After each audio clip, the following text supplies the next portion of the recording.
Conjugare, Centro Português de Apoio à Pesquisa Científica e à Cultura. Acreditamos que as ciências e as artes mudam o mundo.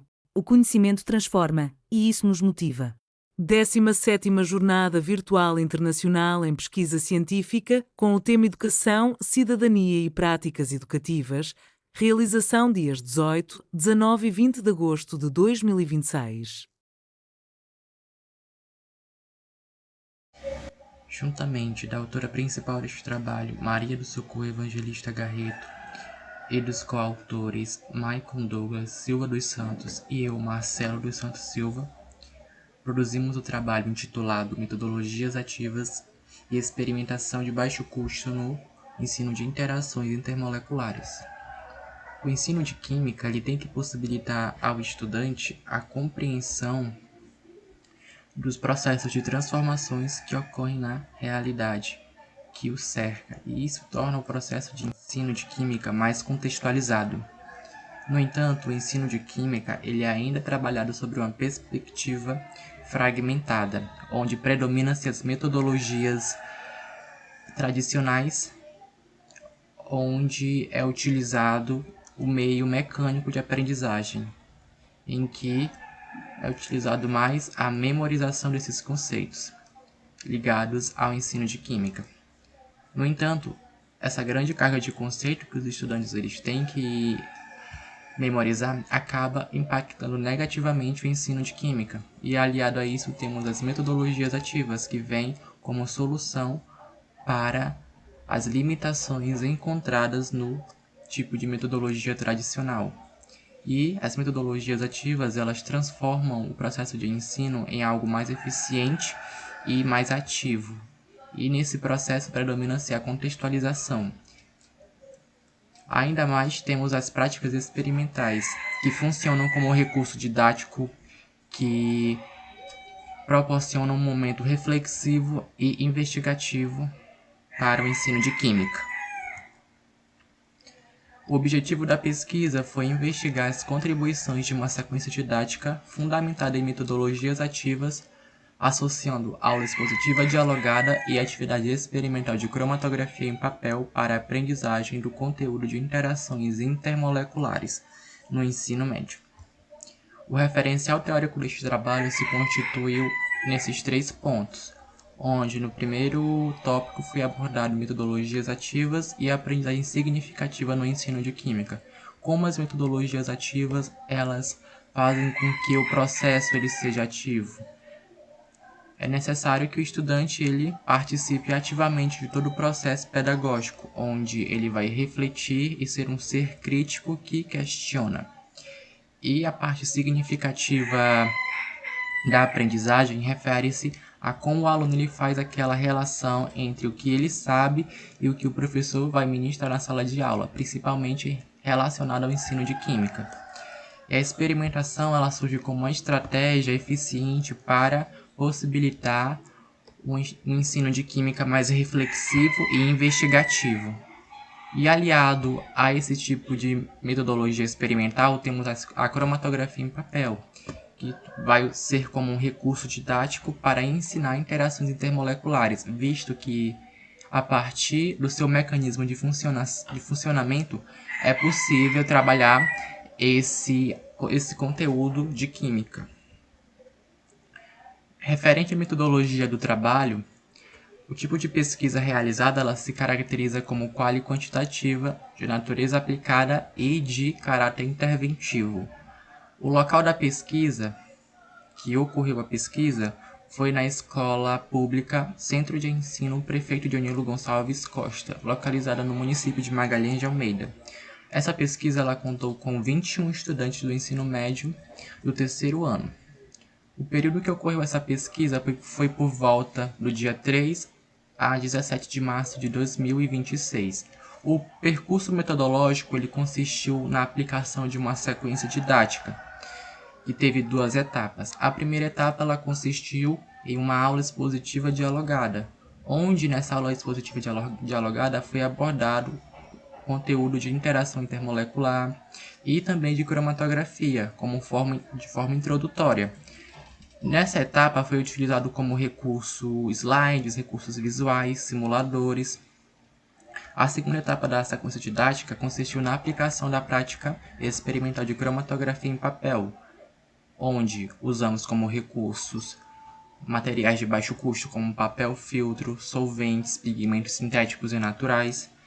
A coleta de dados ela ocorreu depois da aplicação de cada uma das etapas da sequência didática, que consistiu na aplicação de 2 questionários semi-estruturados, ou seja, questionários que contêm tanto questões objetivas e discursivas. E também foi levado em consideração as observações feitas, que foram registradas em diários de campo. Essas informações só foram coletadas a partir da assinatura do termo de consentimento livre e esclarecido. Depois da coleta desses dados, eles foram analisados por meio de estatística descritiva, por meio do Excel, e análise de conteúdo de Bardan, de 2016, que consistiu inicialmente em uma leitura flutuante, uma leitura exploratória, e na segunda etapa consistiu em uma categorização, e a terceira etapa consistiu em uma interpretação geral dos dados qualitativos. Os resultados alcançados foram os seguintes. A partir da observação, foi observado que a aula expositiva ela apresentou menor índice de participação quando comparado com a aula experimental, onde os alunos eles mostraram mais engajamento e interação com o conteúdo abordado. Dessa forma, podemos concluir que a experimentação ela promoveu uma maior participação dos estudantes e, assim, favoreceu a relação entre a teoria e prática nessas observações. Referente à questão 1 do questionário, que fala justamente se a aula dialogada ela favoreceu ou não a sua aprendizagem. A partir da coleta de dados, foi observado que 72,2% dos estudantes afirmaram que houve uma compreensão e que, de fato, favoreceu a aprendizagem.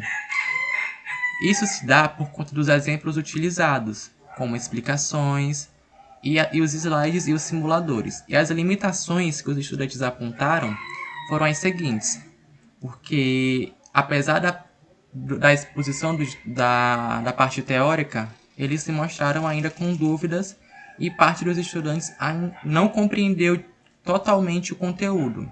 Dessa forma, podemos dizer que a aula expositiva dialogada ela cumpriu seu papel como favorecedor da aprendizagem, porém parcialmente, pois mostrou limitações. A questão 2, ela buscou justamente saber se a cromatografia, ou seja, a parte experimental, ela contribuiu para que os estudantes eles compreendessem o conteúdo. A partir do gráfico mostrado anteriormente, é possível afirmar que 81% dos estudantes afirmaram que, de fato, a metodologia experimental ela contribuiu, e 14,3% afirma que não contribuiu, e 4,7% dos estudantes afirma que não contribuiu. A partir disso, é possível concluir que a prática experimental ela possibilitou uma melhor compreensão do conteúdo, pois permitiu aproximar a teoria e a prática. Dessa forma, concluímos que a experimentação ela foi reconhecida pela maioria dos estudantes como um recurso para facilitar a compreensão do conteúdo.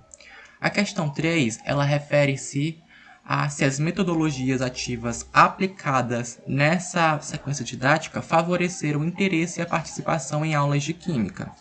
Tendo em vista o gráfico exibido, é possível afirmar que 61%, quase 62% aproximadamente, concordaram que essas metodologias elas favoreceram a participação. Já 23% afirmaram que parcialmente e 14,3% afirmaram que não aumentam o interesse nem a participação.